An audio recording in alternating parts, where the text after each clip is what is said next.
I tell them your body is responding correctly based on the stimulus. And Correct. you got to break everything down in tissue production. This is every disease on the planet. We have an automatic nervous system called autonomic. One, and your body only has two switches. One sympathetic, which means fight or flight. Mhm. The other one regenerates tissue. So when you are under physical, chemical, or emotional stress, bam, this fight or flight system kicks up. And instantly you got to run away from danger.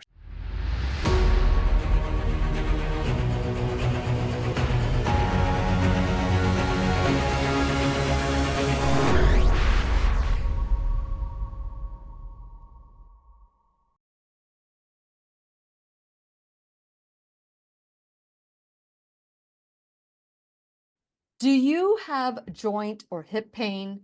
Have you been told that you need your hip or your knee replaced? Well, this is one of the main things that we're going to be talking about today, but I have a feeling our conversation is going to go anywhere it wants to go. Because if you've been told that you need surgery and you need a replacement, stop. Before you do or make any decisions or go into that white coat trance, I hear and obey, I would love for you to listen up because today we have, and I'm telling you, this is like an out of body experience for me because we've been trying for 5 years to get world renowned chiropractor, but he is beyond a chiropractor. He's like a Swiss Army knife of chiropractors because he knows a heck of a whole lot more. And you will recognize his laughter and you will recognize who he is once I say it's Dr. John Bergman. And I am just so excited that he is here today to talk about inflammation and how inflammation can affect how your bones feel, how your body feels, and what are some of the things that you can do to get better, get to the root cause. And when you need a friend, you can count on me. I'll be right here waiting for you. Hi, my name is Lily McDermott, and I am a certified life coach and the host of the Lillian McDermott radio show Classroom.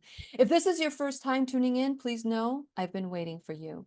This is a safe place where you can go when you need a friend. It is my commitment to provide natural ways to heal, and it is my mission to make awareness, responsibility, and truth a part of our everyday life. And I hope you, my listening, as well as my viewing friend, will feel empowered to embrace a new truth and live the life of your dreams. Well, yes, you heard me right when I said Dr. John Bergman is in the classroom. And our first conversation was, what? You know Dr. Lorraine Day? Oh, he is my best friend now. I'm so excited because you'll get to be excited. If you haven't met him yet, you'll want to learn more with him too. And since it is our sole purpose in life to give and receive love and knowledge, I am grateful that Dr. John Bergman is here to do just that. Welcome to the classroom, Dr. Bergman. It's so nice to see you. Oh my God, Lily, thank you so much for inviting me on. This is I've been looking forward to this forever. Then when I did the research on you, I thought, oh my God, we got a symbiotic brain here. I mean, it just and your love of Dr. Lorraine Day is equals mine. But oh my gosh, hip and joint regeneration. Yes. Yeah, yeah, Well, that's the jam. share a little bit about your background because as a chiropractor, I read that you were in a car accident that led you to this path. So share a little bit about your background and what led you to chiropractic and then also beyond chiropractic and natural health. Well, in the late 80s, early 90s, 91, I was a contractor, built buildings, had a cabinet shop. So I was in mechanical. Okay, I understood how things work. And then I was hit by a car, had both my legs broken, my sternum fractured, my skull fractured, liver bruised, heart bruised. I mean, a bunch. And I tried to keep working. And it's kind of interesting. The last job I was working on was I was putting an x-ray lab in for a chiropractor. And I threw my back out, putting up the lead sheets, and I didn't know anything. So I strapped a brace on and handful of Tylenol, and the chiropractor's looking at me, what are you doing? Well, I literally needed to just get the job done. And he taught me a lot about how the body worked. he adjusted me to get my back functioning correctly, had this warmth flow down my legs, and it was amazing. So we talked for hours about the mechanics and neurology and blood flow and everything about the body. And he told me, he said, you should be a chiropractor. I said, buddy, it takes me $6,000 a month to live. I've got 4 employees. I'm 30 years old. I'm not going to change life. But I was at the same time praying to God for a change, because I just didn't feel that I was on the right path. Next day, I'm hit by a car. Isn't that the way God works, right? And the old saying I had to keep repeating: God never does anything to you; He does everything for you. Mhm. And so the medical world saved my life. I mean, I'm in intensive care, kept me going, and they said, "Don't worry about it. We'll give you drugs. You'll be comfortable, and we could replace your knees with machines later on." And here, the chiropractors adjust me in the wheelchair with my legs in casts. And he says, nah, the legs will heal. You're fine. Your body will regenerate. And so I had this dichotomy, these two different people who are respected. Mhm. But then it started to make more sense what the chiropractor was talking about. And so I looked into chiropractic college and had a bunch of engineering background. So I started it, and I found out that I had a knack for anatomy. And then I sold everything and went Wow. into school, ended up tutoring anatomy and then teaching anatomy and then studying different courses, and studied with the best skull guy in Canada and the best neurology guy in Georgia. And so I could learn how the system works. And I found out that a lot of the instructors were wrong. I dissect a human body that was a 30 or 40-year-old patient that was a cadaver, and find a ton of arthritis.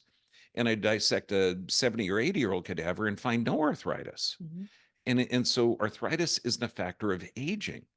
It has to do with an adaptive response, or the body adapting. And that blew my mind. And since I was older, going back to school, I question everything. Heck, I still question everything. You weren't in the white coat trance syndrome, right? Not at all. Not at all. And they say that we're complementary, and I say, no, I'm antagonistic. Alternative, no, this is the only thing, baby. Getting the body to heal itself. Yeah. Yeah.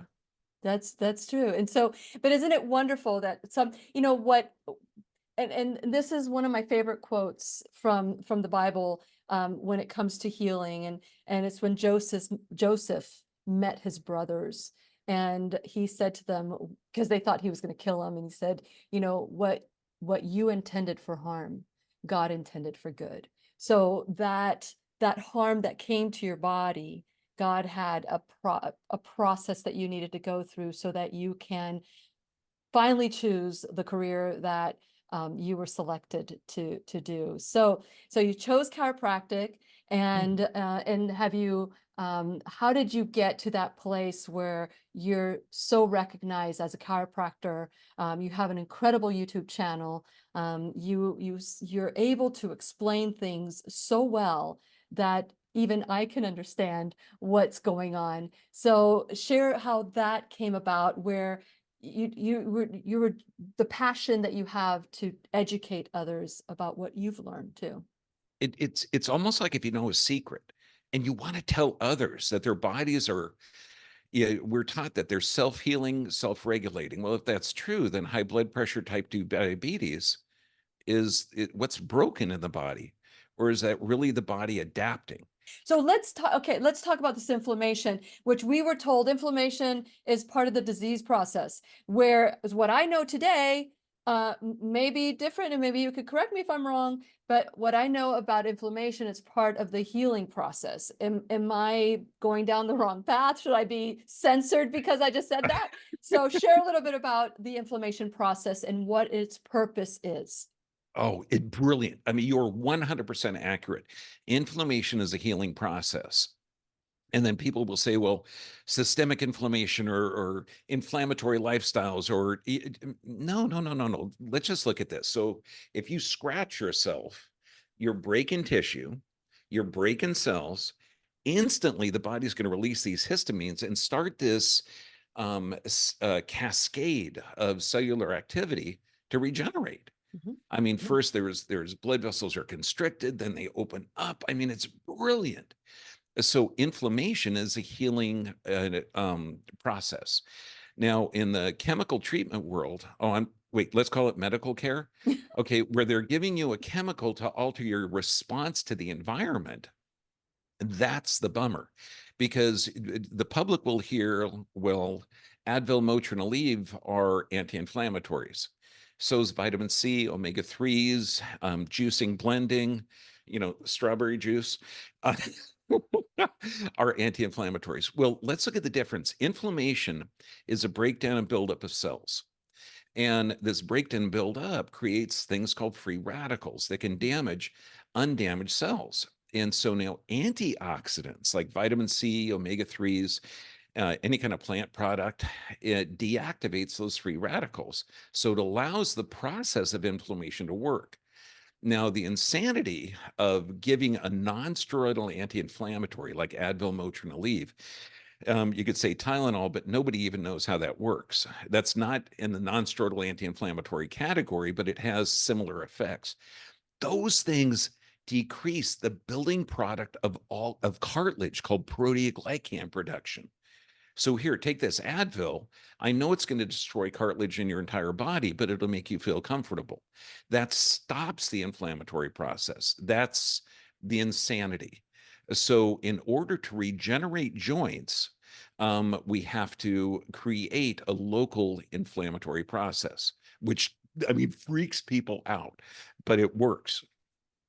You know, gosh, it was the first time ever in the station when I started radio back in 2011. I learned about prolotherapy. I don't know if you do prolotherapy, Yep. but the whole purpose of that was to create inflammation so that the body could regenerate. And I remember having a prolotherapy injection on the show, and it's like, okay, like nobody could see me at the time. We didn't have it on. I don't think we were on video at the time, but he did the injection, and that inflammatory process actually created the pain to go away. And so I didn't understand very much back then, but back then it just like you start learning about things that don't make sense. But now the things I was taught don't make sense. And it's a really, and people look at you, and I had mentioned to you before we got on the air or before we started recording that I used to make fun of people like me and possibly you, because I believed in the system of the doctor. And listen, I'm not here to cut down medicine. I'm not, and I'm not talking about allopathic medicine and correct, because if I were like you were in a car accident, I was in a car accident, that's the best time to take advantage of that. But what I didn't understand is that the body is constantly trying to figure out how to heal. But if we give those chemicals to our body and we stop the process, and now we're seeing the effects of stopping the process. And when we stop the process, now it creates a new symptom, which now the allopathic community call a disease. So let's talk about these diseases that are inflammatory, that people are taking medications for. And what would be some of these diseases that are because of inflammation, and how did it happen, and how can we stop it? Perfect. You got it nailed, because the medical world will come up with an idea, name something, and rename it. Like if you look at arthritis, arth means joint, itis means inflammation. So if I said osteoarthritis, you might think that that's a joint inflammation. However, osteoarthritis, which is the most common type of arthritis and known, it's a non-inflammatory joint condition. Okay, so now think how stupid this is. Okay, so I just said joint inflammation, but it's a non-inflammatory joint condition, but we put it in the joint inflammatory category. And so when I wrote the book, How to Reverse Arthritis, I got called up before the board and they said, how can you say you can reverse arthritis? I said, well, osteoarthritis, it's no wonder the public's confused. It's not joint inflammation. It's the body adapting to trauma. So if the public knew that joint damage was from a trauma or from damaged tissue, the public would say, hey, fix it. Don't just give me a drug to decrease it. And joints don't wear out as they age. So when you look at the studies that take old cadavers and young cadaver bones, torsion, compression, I mean, all the different force loadings you put, old joints work just as good as young joints. So we're not designed to break down. But now when you look at other inflammatories like inflammatory bowel disease, okay, and they put that dis-ease category at the end. But again, that's not true. To have inflammation, you have to have tissue damage. And so that means that what is the medical world going to do for, say, an inflammatory bowel disease? For one, they give a steroid to decrease inflammation. So that's going to stop the repair process. Then they give nonsteroidal anti-inflammatories for more pain relief. Then they'll give an antibiotic, which destroys the gut flora, damaging the bacteria, allowing the yeast and funguses to which have yeast have these hyphae, these tendrils that bore holes in the intestinal tract, creating a leaky gut, allowing proteins that aren't tempered by digestion to leak into the bloodstream, creating a massive inflammatory response by the immune system and tissue damage. And every drug they give suppresses that. And that's why I say ulcerative colitis got me married. Well, I met this really cool girl who came out from New York to help her friend, and she had ulcerative colitis. And I said, no problem, your body can heal that. I'll help you. And she ended up marrying me. So you got to meet Sarah. Lily, you would love her. Okay. We'll make a date. We'll make a date. That'll be good. That's wonderful. That's wonderful. Okay, so what do you suggest for someone who has ulcerative colitis?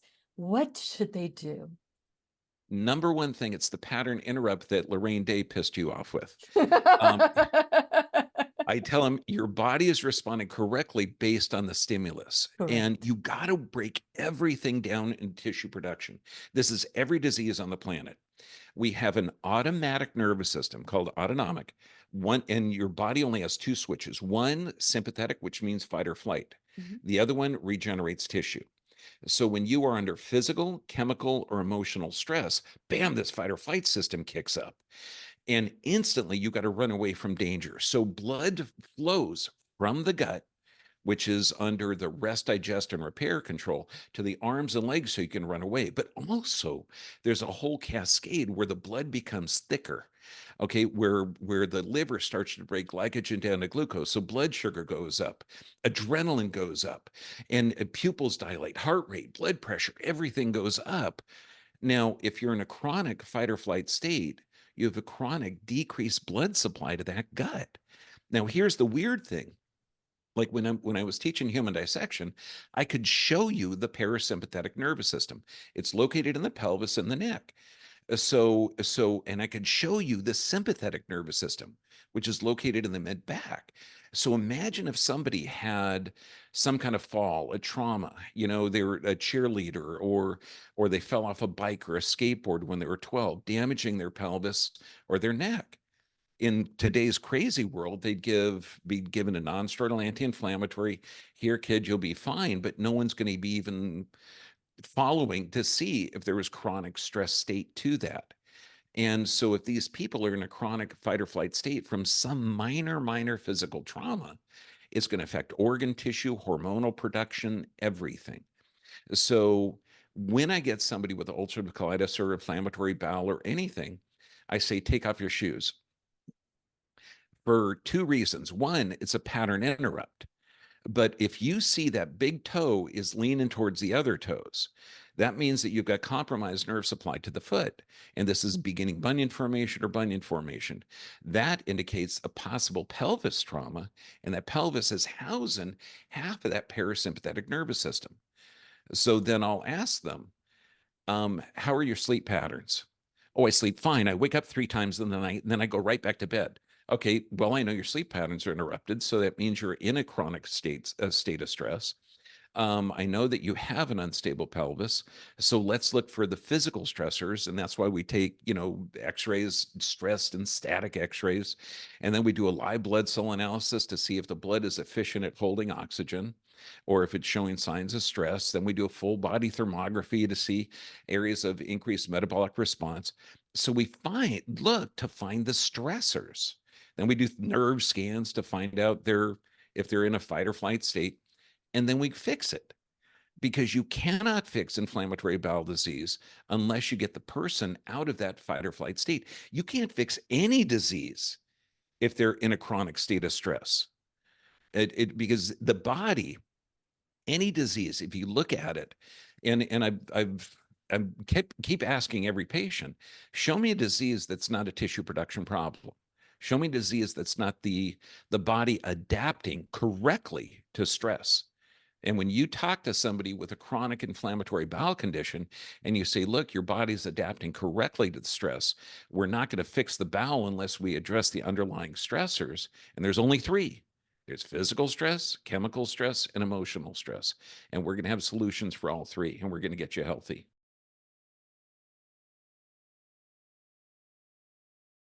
The opinions and advice expressed on the Lillian McDermott radio show are intended for the individual callers and guests on the program and are presented to our wider audience solely for general educational purposes.